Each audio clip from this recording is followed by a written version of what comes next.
خوش آمدید۔ تو چلیے آج نفسیات کی اس دلچسپ کہانی کو سمجھتے ہیں کہ کیسے اس نے اپنی اصل شناخت کو دریافت کیا۔ یہ ایک ایسا سفر ہے جو روح کے پراسرار مطالعے سے شروع ہوا اور آج انسانی رویے کی ایک ٹھوس سائنس تک پہنچ چکا ہے۔ تو آئیے دیکھتے ہیں کہ نفسیات نے خود کو سمجھنے کے اس سفر میں کیا کیا مراحل طے کیے۔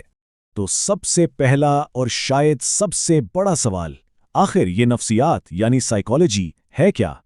کیا یہ روح کا علم ہے جیسا کہ اس کے نام سے لگتا ہے، یا یہ ہمارے ذہن کو سمجھنے کی کوئی کوشش ہے، یا پھر اس کی تعریف ان سب سے بالکل ہٹ کر کچھ اور ہے؟ یہی وہ گتھی ہے جسے ہم آج سلجھانے جا رہے ہیں۔ دیکھیں، اس کی کہانی اس کے اپنے نام میں ہی چھپی ہوئی ہے۔ یہ لفظ سائیکالوجی دو پرانے یونانی الفاظ سے مل کر بنایا۔ پہلا ہے سائیکی، جس کا مطلب ہوتا ہے روح، اور دوسرا ہے لوگوس یعنی مطالعہ یا علم۔ تو اس کا سیدھا سادہ مطلب کیا بنا؟ روح کا مطالعہ۔ یہیں سے، بالکل اسی نقطے سے نفسیات کا سفر شروع ہوا تھا۔ اب یہاں سے اصل دلچسپ بات شروع ہوتی ہے کہ نفسیات کی تعریف وقت کے ساتھ ساتھ کیسے بدلتی گئی۔ یہ سمجھیں کہ یہ 4 بڑے مراحل سے گزری۔ سب سے پہلے ارسطو جیسے فلسفیوں نے کہا کہ یہ روح کا مطالعہ ہے۔ پھر کچھ عرصے بعد ماہرین نے روح کے تصور کو چھوڑ کر اسے ذہن کا مطالعہ کہنا شروع کر دیا۔ اس کے بعد ولیم جیمز اور ولہیم وونڈ جیسے بڑے مفکرین نے اپنی توجہ شعور کے مطالعے پر مرکوز کر دی، اور پھر آخر میں ولیم میکڈوگل نے اسے وہ تعریف دی جو آج بھی سب سے زیادہ مستند مانی جاتی ہے، یعنی کردار کا مطالعہ یا سائنس آف بیہیویئر۔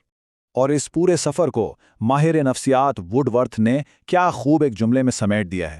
انہوں نے ایک ایسی بات کہی جو نفسیات کی پوری تاریخ کا خلاصہ ہے۔ انہوں نے کہا کہ نفسیات نے پہلے اپنی روح کھوئی، پھر اس نے اپنا ذہن چھوڑا، پھر وہ اپنے شعور سے بھی دستبردار ہو گئی، اور آخر میں اس کے پاس صرف ایک چیز بچی، اور وہ ہے کردار۔ کتنی شاعرانہ بات ہے نا؟ تو سوال یہ ہے کہ نفسیات ان چیزوں کا مطالعہ کرتی کیسے ہے؟ اس کے 2 بنیادی طریقے ہیں۔ ایک ہے انٹروسپیکشن، جسے ہم مشاہدہ نفس بھی کہتے ہیں۔ یہ سب سے پرانا، سب سے قدیم طریقہ ہے جس میں انسان اپنے ہی خیالات اور احساسات کا گہرائی سے جائزہ لیتا ہے۔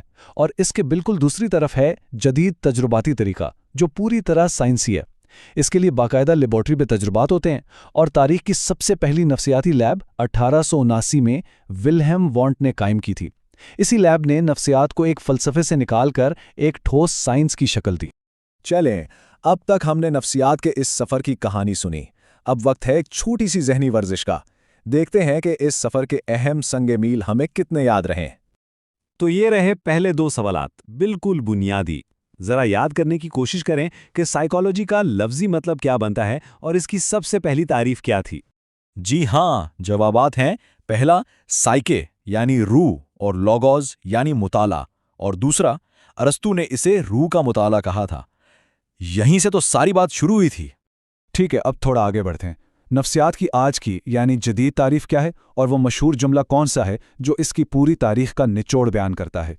بالکل صحیح، آج نفسیات کو کردار کی سائنس مانا جاتا ہے، اور ووڈ ورتھ کا وہ مشہور قول اس پوری تبدیلی کو بہترین طریقے سے بیان کرتا ہے۔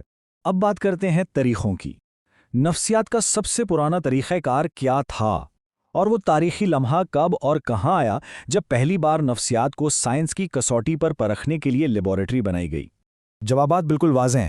سب سے پرانا طریقہ انٹروسپیکشن یا اپنے اندر جھانکنا ہے، اور پہلی لیب 1879 میں جرمنی کے شہر لیپزگ میں ولہیم وانٹ نے قائم کی، جس نے نفسیات کو ہمیشہ کے لیے بدل دیا۔ چلیں تھوڑا مزید گہرائی میں جاتے ہیں۔ اس لفظ انٹروسپیکشن کا اصل مطلب کیا ہے؟ اور وہ 2 بڑے نام کون سے تھے جنہوں نے نفسیات کی تعریف کو ذہن سے ایک قدم آگے بڑھا کر شعور سے جوڑا تھا؟ بہت خوب۔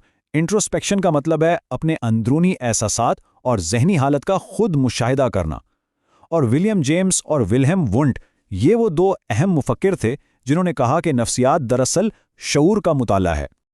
اور اب آخری 2 سوالات۔ ایک سائنسی تجربے میں کون سے 2 کردار سب سے اہم ہوتے ہیں؟ اور سب سے بڑا سوال، آخر نفسیات نے روح اور ذہن جیسے تصورات کو خیربات کیوں کہا؟ ایسی کیا وجہ تھی؟ اور یہ رہے آخری جوابات۔ ایک تجربے میں ایکسپیریمنٹر یعنی تجربہ کرنے والا اور سبجیکٹ یعنی جس پر تجربہ ہو رہا ہو لازمی ہے، اور روح اور ذہن کے تصورات کو اس لیے مسترد کیا گیا کیونکہ سائنس صرف ان چیزوں کو مانتی ہے جنہیں دیکھا جا سکے، ناپا جا سکے اور ثابت کیا جا سکے۔